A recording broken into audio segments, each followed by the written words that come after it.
नमस्ते मित्रों, colours of emotions के हमारे इस चैनल में आज आपका फिर से स्वागत है। और शादी के बाद ससुराल में कैसे रहे, इसी श्रृंखला का अगले विषय है कि क्यों बहू बेटी नहीं बन पाती है। जब हम बहू और बेटी की विषय में सोचते हैं तो बहू की फ्रेम में हम बहू को ही देखते हैं। कभी बेटी के स्थान पर बहू को देखने का प्रयास ही नहीं करते हैं। जब हम बहू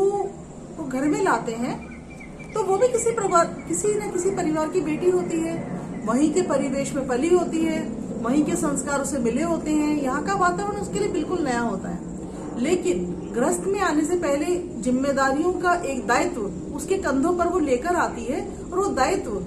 हम चाहते हैं कि वो आते ही उस दायित्व को उठा ले, वो उस दायित्व को उठाने के लिए परफेक्ट हो, उसके अंदर कोई कमी भी ना करे। और अगर कमी हो जाए तो कहीं ना कहीं उसके माता पिता को कोसा जाता है कि इसे कुछ सिखाया ही नहीं है, देखो कितना बदतमीज है, कैसे बिहेव करती है, इसको ये नहीं आता, इसको वो नहीं आता, इसे पता नहीं बड़ों का सम्मान कैसे करते हैं, इसे पता नहीं है घर में रहते कैसे हैं, इसे ये नहीं पता सुबह जल्दी उठना होता है, घर में सुबह उठ के क्या किया जाता है। उस समय हम भूल जाते हैं कि जिस किसी की बेटी को हम अपने घर में बहू बनाकर लाए हैं वो भी बिल्कुल वैसी ही है जैसे मेरे परिवार में मेरी बेटी। अब कुछ लोग ऐसे भी होंगे जिनके परिवारों में बेटियां नहीं है, बेटे ही हैं, लेकिन कहीं ना कहीं घर में बेटी नहीं है तो क्या हुआ, रिश्तेदारों में तो बेटियां होंगी, उनका भी व्यवहार देखते होंगे।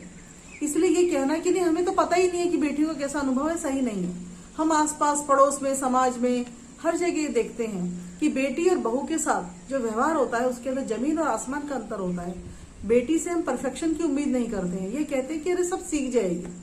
अभी उम्र ही क्या है, ये ससुराल जाएगी तब सीख जाएगी। उसके लिए हम एक ऑप्शन खोल के रखते हैं कि जब तक ससुराल जाएगी या जब ससुराल जाएगी तब तक वो बहुत कुछ सीख चुकी होगी। लेकिन जब बहू घर में आती है तो हम ये कहते हैं कि अब जब वो घर में आ गई है तो उससे ये उम्मीद ही नहीं करते हैं कि उसे हम अवसर दें कि जो चीजें उसे नहीं आती है, जो उसने नहीं सीखी है, जो नहीं सीख पाई है, या उसका सीखने का मन नहीं था, या ऐसे हालात नहीं थे, ऐसा अवसर नहीं आया कि उसे वो सब चीजें सीखनी पड़े जो आपके परिवार में सीखना अनिवार्य है। और हम सिलसिला शुरू करते हैं उसकी कमियां ढूंढने का। कमियां ढूंढना बहुत आसान काम है, कमियां कोई भी किसी की ढूंढ सकता है, ये तो हमारा स्वभाव है, ये हमारा मानव स्वभाव है कि हम अपनी कमियों के अलावा दुनिया जहान की कमियों को ढूंढते हैं। वही सिलसिला हो जाता है बहू के साथ शुरू। बहू की कमियां शुरू होती हैं उसके कपड़े पहनने से लेकर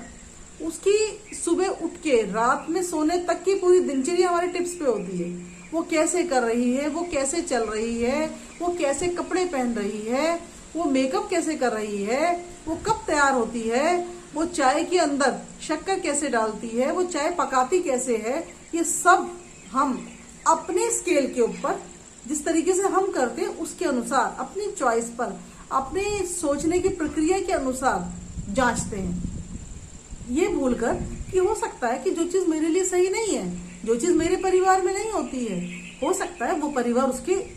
परिवेश में, उसके वातावरण में थी और उसने वहां से वही चीजें सीखी जो वो आज अपने परिवार में कर रही है।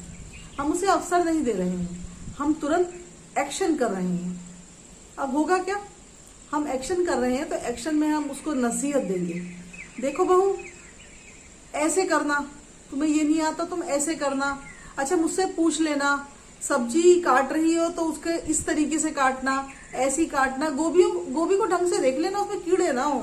दाल को अच्छे से साफ कर लेना उसमें कंकड़ ना हो। इस प्रकार की जब चीजें होती हैं तो बहू एक दिन सुनती है, 2 दिन सुनती है, 3 दिन सुनती है, फिर वो सुन के तंग हो जाती है क्योंकि उसको निर्देश ही निर्देश मिलते हैं, उसको प्रशंसा नहीं मिलती है। जबकि हम जब कोई टीचर भी स्टूडेंट को पढ़ाता है ना तो अच्छा कार्य करने पर उसको वो कुछ ना कुछ कॉम्प्लीमेंट देता है, उसको गुड देता है, उसको फेयर देता है, उसको एक्सीलेंट कहता है, उसको बताता है कि अरे आज तक तुमने बहुत अच्छा किया, ऐसे ही करते रहो। लेकिन हम ये नहीं करते। उसके बाद में एक और काम करते हैं, जो हमारा बेटा है जिसे हम अपना मानते हैं कि हमारा बेटा है, हम ये भूल जाते हैं कि वो जो बेटा है वो आपकी बहू का पति भी है। हम उन दोनों के रिश्ते को स्पॉइल करने का प्रयास करते हैं अपनी आत्मसंतुष्टि के लिए, क्योंकि हमारी बहू हमारी इच्छाएं, जो हमने एक काल्पनिक बहू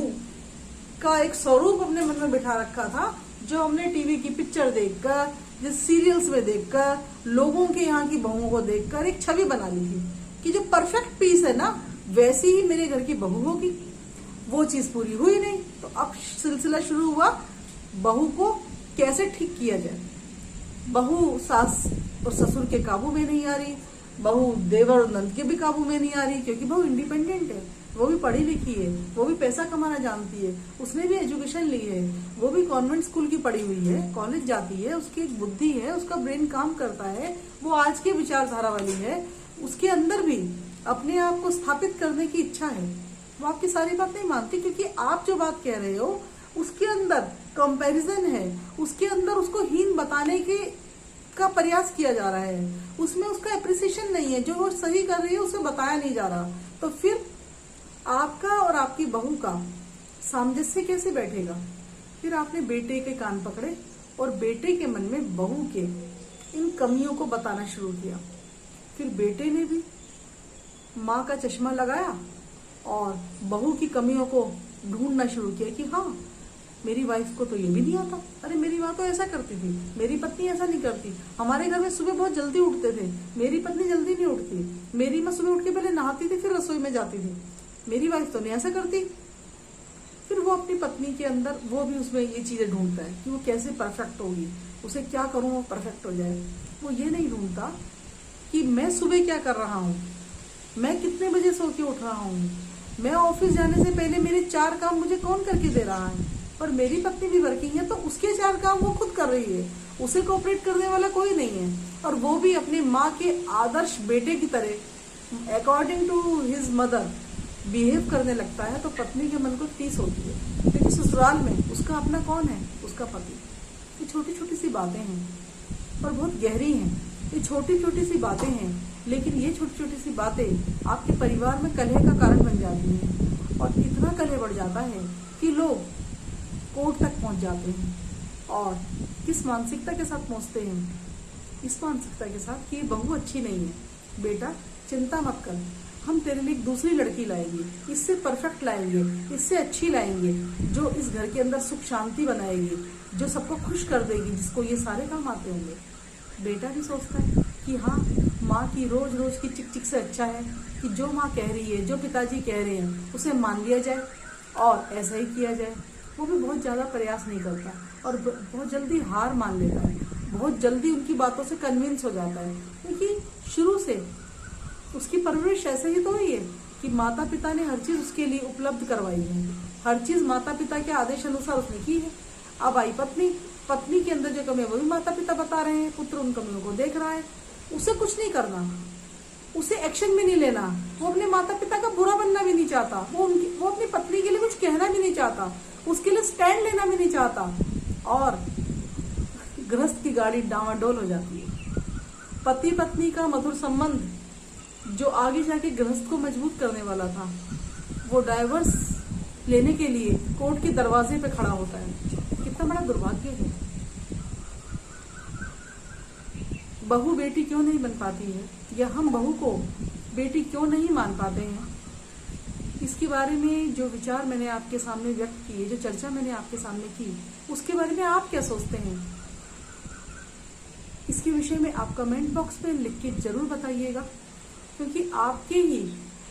जो रिएक्शंस होते हैं, जो आपकी प्रतिक्रिया है, वही मुझे आगे अपने विचारों को व्यक्त करने के लिए अंदर से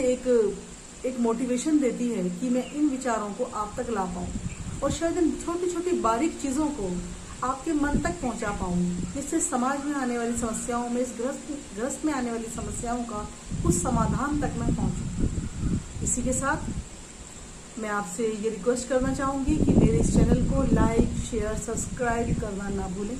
और जिन लोगों को इस चैनल में चर्चा किए जाने वाले विषयों की आवश्यकता है, उन्हें भी इस चैनल को सब्सक्राइब करवाइए और इस चर्चा के अंदर आप मेरा सहयोग करिए, अपनी प्रतिक्रिया दे दीजिए और कमेंट बॉक्स के अंदर कमेंट करना ना भूलिए। इसी के साथ आज की इस चर्चा को हम देते हैं विराम और नेक्स्ट एपिसोड में आपसे फिर मिलेंगे। तब तक के लिए लेती हूँ आपसे विदा।